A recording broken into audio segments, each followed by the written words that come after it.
अस्सलामु अलैकुम वरहमतुल्लाहि वबरकातुहू। मेरे अज़ीज़ तलबा और मेरे नौजवान दोस्तों, मेरे मुखलिसीन बुज़ुर्गों, उम्मीद है अल्लाह तबारक व तआला से कि आप खैरियत से होंगे। अल्लाह तबारक व तआला आपको भी हमें भी जहाँ भी रहें खुश रहें, खुशहाल रहें। तो उम्मीद है कि आप हज़रात पिछला सबक जो बताया गया था वो याद कर लिए होंगे और बेहतर से बेहतर याद कर लिए होंगे।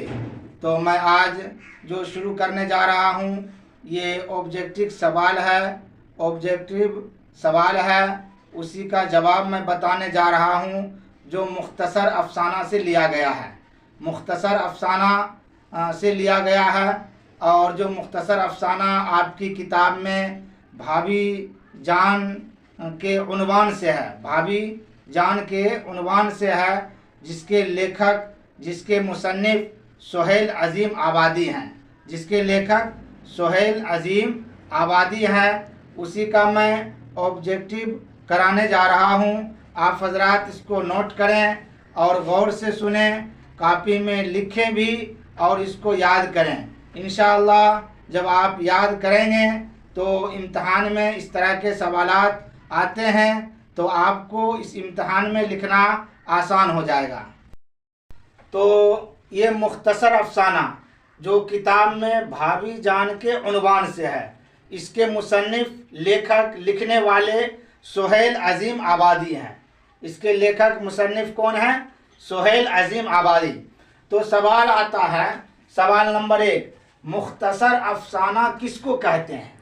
मुख्तसर अफसाना किसको कहते हैं? तो जवाब है ऐसी नसरी कहानी जिसे एक ही नशिस्त में बैठक में पढ़ी जा सके। ऐसी नसरी कहानी, एक नसरी एक नज़्म में होता है, एक नसर में होता है। तो ऐसी नसरी कहानी जिसे एक ही नशिस्त में पढ़ी जा सके उसको मुख्तसर अफसाना कहते हैं। अच्छा, सवाल नंबर 2, मुख्तसर बयानिया यानी अफसाना किसकी किस्म है? मुख्तसर बयानिया यानी अफसाना किसकी किस्म है? तो जवाब है नसर की। जवाब क्या आएगा? नसर की। अच्छा, सवाल नंबर 3 है, अफसाने की खूबी क्या है? अफसाना जो पढ़ते हैं, लिखते हैं और जो आपकी किताब में है, तो उस अफसाने की खूबी क्या है?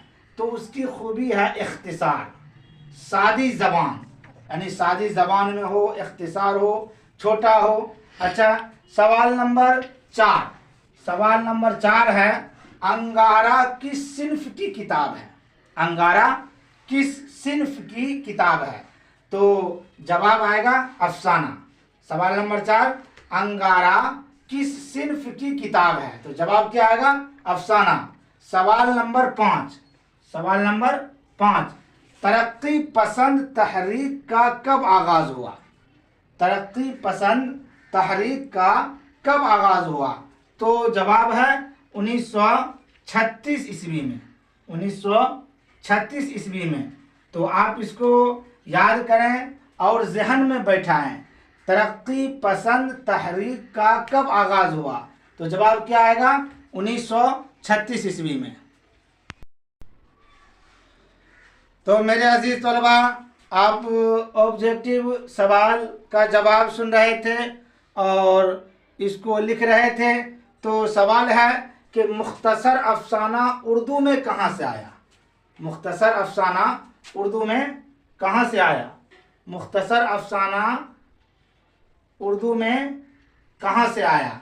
तो जवाब है मगरिबी अदब से। कहाँ से आया? मुख्तसर अफसाना ये उर्दू में कहाँ से आया? जवाब क्या है? मगरिबी अदब से। सवाल है कि नसीर और खदीजा नामी किताब कब मंजर आम पर आई? नसीर और खदीजा नामी किताब कब मंजर आम पर आई? तो जवाब है 1903 ईस्वी में। जवाब क्या है? 1903 ईस्वी में। सवाल है, नसीर और खदीजा के मुसन्निफ कौन हैं? इसके लिखने वाले, इस किताब को लिखने वाले कौन हैं? लेखक कौन हैं? तो जवाब है राशिदुल खैरी। कौन है इसके लेखक? राशिदुल खैरी। तो सवाल है, उर्दू में मुख्तसर अफसाना का आगाज़ कब हुआ? उर्दू में मुख्तसर अफसाना आप पढ़ते हैं, सुनते हैं, लिखते हैं, तो इसकी शुरुआत कब हुई, आगाज़ कब हुआ? तो जवाब क्या है? 20वीं सदी की इब्तदा में, 20वीं सदी की इब्तदा में, 20वीं सदी की शुरू में मुख्तसर अफसाना उर्दू का आगाज़ हुआ। तो ये कुछ सवालात हैं जो आपको बताए गए हैं, आप इसको नोट भी करें।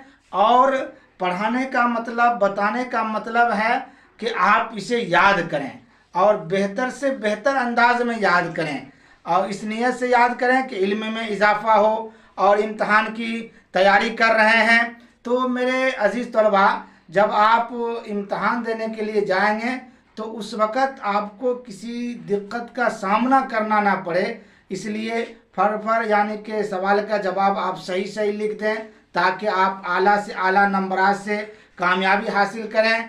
तो आप इसको खूब बेहतर अंदाज में याद करें। और जो पढ़ने वाले बच्चे हैं, ख़ास तौर पर मैट्रिक के हैं, उन तक भी ये वीडियो पहुंचाएं, अपने पास रखें नहीं, ताकि उनको भी इससे कुछ फ़ायदा हासिल हो जाए। अल्लाह पाक आपके इल्म में भी और हमारे इल्म में भी इजाफ़ा फरमाए। आमीन।